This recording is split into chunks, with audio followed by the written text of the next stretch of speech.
Hi everyone, it's Professor Shima. You know me, I can't help myself. I want to take this opportunity to offer you more professional career advice. I get a lot of students that interview for full-time jobs and they'll get offers from companies, and this is becoming more and more the case. They'll get an offer that is basically starting in a job rotation program. We have many companies that at one point didn't offer these. Then they offered students the opportunity to either go directly into a full-time position or go into a job rotation program. And now many of the companies are saying we're not giving students the option. When they graduate and they start working for us, we're putting them into a job rotation program. So what would a job rotation program look like? At General Motors, for example, it might be a 2-year assignment and you work in 4 different areas across a 2-year time period. So for 6 months you work in one area, and then for 6 months you work in another. So you do that over a 2-year time period, and at the end of 2 years you've got 4 different job assignments. And these are full-time jobs. You're thrown into full-time roles. And students ask me the question, if I have an opportunity to get thrown into a job rotation or an actual full-time position upon graduation, and I have that choice.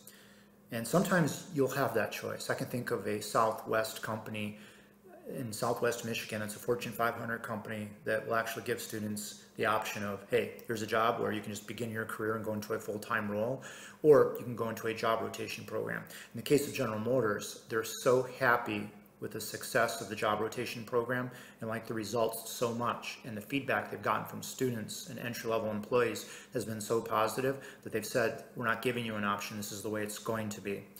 So I think it depends on the student. Me personally, if I went through college and obtained enormous amounts of work experience and I was job ready day one, I personally would like to just go directly into a job. Let me sink or swim, let me prosper and flourish on my own merit. In other words, put me into a full-time role where I'll have the opportunity to prove myself, and then in 2 to 3 to 4 years, I'll either get promoted or I won't based on my job performance. Sometimes I feel like if you get thrown into a job rotation, does that delay the beginning of your career by 2 or 3 years? We've got some companies that will put students into a job rotation program after they graduate for 3 years. So they get 3 different job assignments across a 3-year time period. And sometimes I feel like, well, will that delay your first real promotion if you're not starting your real full-time job for 2 or 3 years? I've come around on that. So I went from having mixed feelings and potentially telling students, hey, if you're job ready, have them throw you directly into a full-time job so you can get started with your career. If you weren't job ready and you didn't have a lot of full-time work experience during college to draw from to be successful in a full-time role after graduation, I would have said, yeah, go into a job rotation program, get your feet wet a little bit, learn more, and then they'll throw you into a full-time role where you'll be there 2, 3, 4 years to determine whether you get promoted or not to the next job. So now I've kind of come full circle, and based on what I've seen from my students that have graduated, these job rotation programs are fantastic.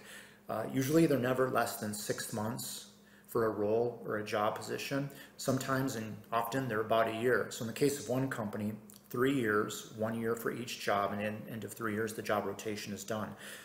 And at General Motors, you only have 6 months. So the pressure is actually on for deliverables and results. So what I'm noticing is with most of the job rotation programs, these aren't job shadowing experiences. You're not sitting next to someone in a full-time role. You're usually filling in for someone that's no longer there.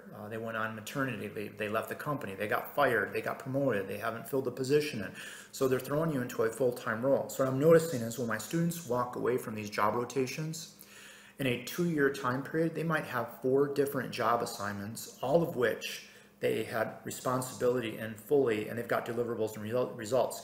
I've always told my students the most important part of your career, personally, I think, will be what your resume looks like about 3 to 5 years after you graduate.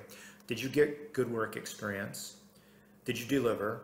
Did you generate results? Did you get a graduate degree? Did you get your certifications? So there's a lot to do there within those first 3 to 5 years after you graduate. And these job rotations, from my perspective, appear to be helping with students making their resumes look better during those first 3 to 5 years. You know, I look at some of my students that have gone to Whirlpool or General Motors, and after 3 years or 2 years, they've got all this work experience and deliverables and results. that they otherwise probably wouldn't have received had they just been thrown immediately into a full-time role, because 3 years later, they would have still been doing that same one job over a 3-year time period versus 4 different job assignments at GM or 3 different job assignments at another company because of the job rotation programs. So I've actually become a huge fan of these job rotation programs, and it's typically the better companies that are more progressive in supply chain management that make some of the best offers to my students that offer these job rotations, but they are becoming the norm. The small to medium-sized companies aren't necessarily doing them because they've got needs and they want to throw you into those needs, and they want to get those roles filled quickly. So it just depends. In general, the larger ones tend to do the job rotations. The small to medium-sized ones tend to throw you immediately into full-time roles.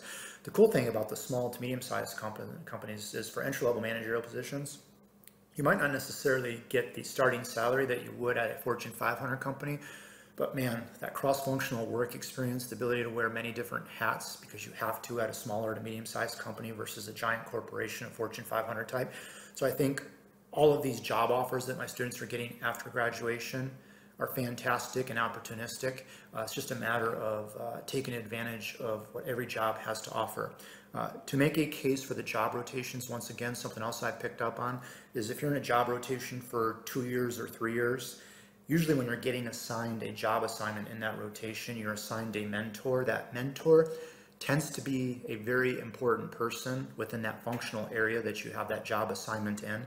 So the other thing that I've picked up on is when my students go to these Fortune 500 companies, they get exposure to directors and executive directors and vice presidents that I would have never have received back in my day. It would have taken me years, if not decades, to develop those relationships at very high levels of the organization. And my students are getting those at age 22, 23, 24, and 25, because for each job assignment, they're assigned to a person that checks in on them and says, how's it going?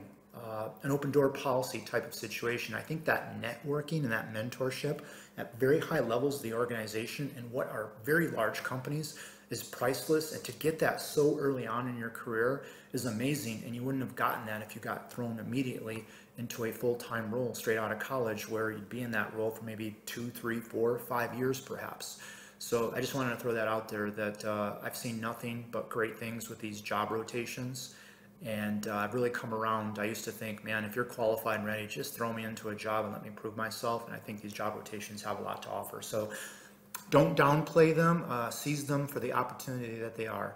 The other things I want to point out is when you're actually interviewing with a company, find out what the org chart looks like. In excruciating detail, look at the org chart of the company that you're interviewing with and for. And when you get an offer, try to figure out, where will I be in that org chart? The reason I say that is, 1, you hope they have an org chart. 2, will you know where you are so you understand where you fit in within that company? And the point I'm trying to make is, if the most important person within the functional area that you're working within at that company, if the most important person doesn't report directly to the most important person in that company, like the CEO, for example, I would argue that the functional area within which you're interviewing for is not taken super seriously by that company. Not to the extent that it's so strategic that I need the most important person within that functional area talking to the CEO on a regular basis. So the point I'm trying to make is, typically, if you're majoring in supply chain management and you're interviewing for a job in supply chain management, the most important person within that functional area of supply chain management, typically, for most manufacturing companies in 2020, has the title that looks kind of like Vice President of Supply Chain Management. In other words, the most important person within supply chain management is probably talking to the most important person in the company on a daily basis, if not multiple times a day, because supply chain management is that important to most of the companies, most of which are manufacturing industrials from our program. It's no surprise that that's the case. 10, 15, 20, 30 years ago, when companies were highly vertically integrated, did almost everything themselves, and they didn't do a lot of outsourcing, the most important person within supply chain management reported to someone that maybe had VP of operations in front of their name that reported to the CEO of the company. So supply chain management now has executive level representation, which is just a fancy way of saying they report to the CEO and talk to the CEO on a regular basis. I don't think you want to go into a company that doesn't take what you do strategically or make it so important that the most important person within that functional area doesn't report to the CEO of the company. In general, for companies that build stuff, you've got nothing to worry about. Now, for companies that don't build anything, that offer services, that still spend money and have to buy stuff and outsource things like services, you have to ask yourself, do I want to work at a company where the most important person within this functional area of spending money doesn't talk to the CEO of the company on a regular basis? I don't know. I think long term that might be an issue if you want to climb up the corporate ladder.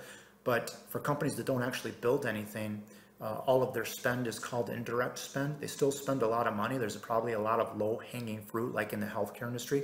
You could look like a superstar in supply chain management in industries that don't actually build anything, because maybe they haven't managed it strategically. So you could walk in and take $300 million in spend and drive that down to $220 million in 2 years. And on paper, you look amazing because you picked off a lot of the low-hanging fruit. You're not going to walk into a lot of the industrials like John Deere and General Motors and pick off a lot of the low-hanging fruit and cost savings opportunities because they're not there. They've been at this for decades, and it's really hard to generate cost savings in companies that have been obsessed with supply chain management for a very long period of time. So I think you need to look at the org chart and figure out, hey, who's the most important person within the area that I'm going to be working in, and ask yourself, long term, does that mean I'm going to be someplace that I want to be 10, 15, 20 years down the road? So there's some quick advice on my part. Reach out anytime if you have any questions. Thank you.